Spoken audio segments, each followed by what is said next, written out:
लखनऊ के eco garden में मौजूद हूँ। जैसा कि आप ये पूरा हुजूम देख रहे हैं, पूरी भीड़ देख रहे हैं। ये जो भीड़ जो आज इकट्ठी हुई है, इसका बस एकमात्र उद्देश्य यही नजर आ रहा है यहाँ पे कि ओबीसी का जो राजनीतिक आरक्षण दिलाकर रहेंगे, ऐसा इनके बोर्ड पे लिखे हुए हैं। तो ऐसा लग रहा है कि ये ओबीसी को भी जो राजनीतिक आरक्षण नहीं मिले हुए हैं वो आज यहाँ पे दिलवाने की बात कही जाएगी। और मैं आपको दिखाऊंगा कि इस मंच पे एक से एक लोग बैठे हुए हैं और हमारे साथ जो है सुनील कुमार चित्तौड़ जी बैठे हुए हैं, जो कि प्रदेश अध्यक्ष हैं आजाद समाज पार्टी के। तो आज यहाँ पे कांसीराम लखनऊ में इको गार्डन, ये जो यहाँ पे लोग इकट्ठे हुए हैं, तो अभी हम बातचीत में जानेंगे कि किस तरीके से जो है यहाँ पे क्या उद्देश्य है और क्यों इतना हुजूम जो है यहाँ पे आज इकट्ठा हुआ है। तो अभी हम बात करेंगे सुनील जी से, जो कि आजाद समाज पार्टी के जो प्रदेश अध्यक्ष हैं। तो अभी हम बातचीत में जानेंगे कि यहाँ पे इकट्ठा होने का उद्देश्य क्या है। तो हमारे साथ बातचीत के लिए मौजूद हैं सुनील कुमार जी। तो अभी इनसे हम जानेंगे कि क्या चीजें हैं। तो सुनील जी, यहाँ पे इकट्ठे होने का, जो आप यहाँ पे आज इकट्ठे हुए हैं इको गार्डन लखनऊ में, क्या उद्देश्य है सर, जो यहाँ पे आप लोग इकट्ठे हुए हैं आज? आज आजाद समाज पार्टी कांशीराम के तत्वाधान में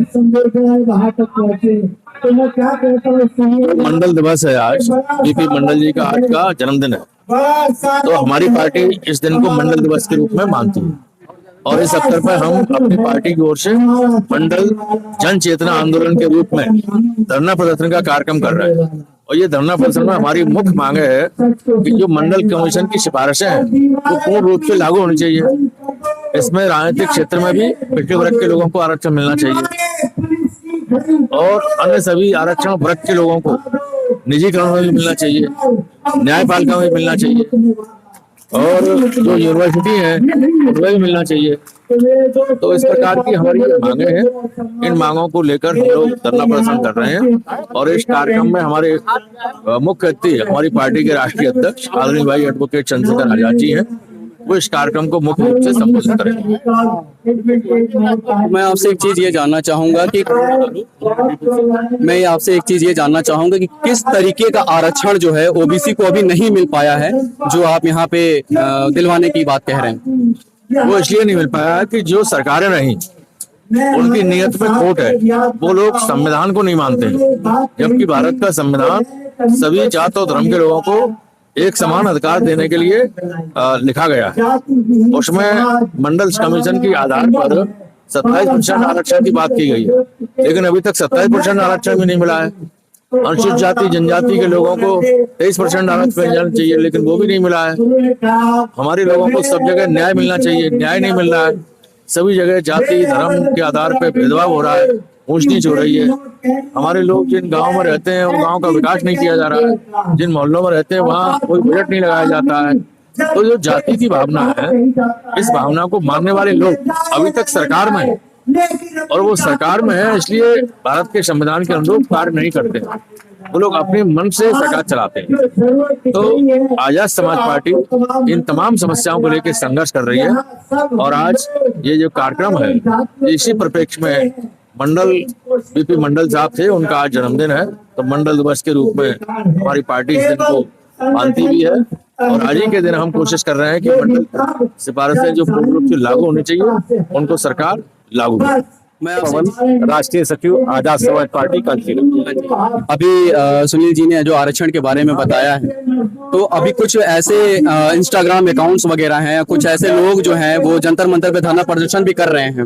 वो कह रहे हैं कि आरक्षण को खत्म हो जाना चाहिए। तो क्या इसके बारे में आप क्या कहेंगे? आरक्षण खत्म होना चाहिए? आरक्षण हम लोग भी नहीं मांग रहे, हम भागीदारी मांग रहे हैं। बाबा साहब डॉक्टर अम्बेडकर ने रिप्रेजेंटेशन मांगा, प्रतिनिधित्व दिया संविधान में। साहू जी महाराज ने भागीदारी दिया। यही ज्योतिबा फूले, हम भागीदारी चाहते हैं। इस देश में सबसे ज्यादा मेहनत वो लोग करते हैं जो कमेरा है, श्रमजीवी है, जिनको SC ST OBC माइनॉरिटी कहा जाता है। ये लोग जब मेहनत करते हैं तो हिस्सा भी जाता है, संख्या भी जाता है। आजादी की लड़ाई में भी सबसे ज्यादा इन्होंने हिस्सा लिया। क्योंकि आजादी की लड़ाई तीन लोग तरीके के लोग लड़ रहे थे। एक राजा महाराजा लड़ रहे थे अपने राज्य के लिए, दूसरे वह लोग लड़ रहे थे जिनकी सामाजिक सत्ता खिसक रही थी, वर्ण श्रेष्ठता के खिलाफ जो कानून बना रहे थे अंग्रेज, उससे दिक्कत हो रही थी। असली आजादी की लड़ाई वह लोग लड़ रहे थे जिनको पता ही नहीं था कि आजादी क्या है, और जो लोग शहीद हुए वो तमाम वर्गों के लोग वो लड़ रहे थे। सबसे ज्यादा आजादी की लड़ाई हमने लड़ी, सबसे ज्यादा मेहनत करते हैं, सुई से लेकर हवाई जहाज तक उत्पादन करते हैं, और आबादी भी हमारी ज्यादा है, तो हक हिस्सा, धन, धरती, राजकाज, राजनीति, सरकारी नौकरी, प्राइवेट नौकरी, उद्योग धंधे, सब में हमारा हिस्सा ज्यादा है। और उसी के आधार पर मंडल कमीशन पिछड़े वर्गों के लिए जो बना था, उसमें जो मांगे थी उसमें से केवल 2 मांगे लागू हुई, शेष मांगे आज तक लागू नहीं हो पाई हैं। उन मांगों को माननीय कांशीराम जी ने नारा दिया था कि मंडल कमीशन लागू करो वरना कुर्सी खाली करो, और महीनों तक ये आंदोलन चला था, धरना चला था गोट क्लब पे। आज हमारे राष्ट्रीय अध्यक्ष, आजाद समाज पार्टी कांशीराम के राष्ट्रीय अध्यक्ष आदरणीय चंद्रशेखर आजाद जी ने नारा दिया है, मंडल कमीशन की शेष सिफारिशें लागू करो वरना कुर्सी खाली करो। हम आरक्षण नहीं, हम अपना हिस्सेदारी चाह रहे हैं, हिस्सेदारी दे दो।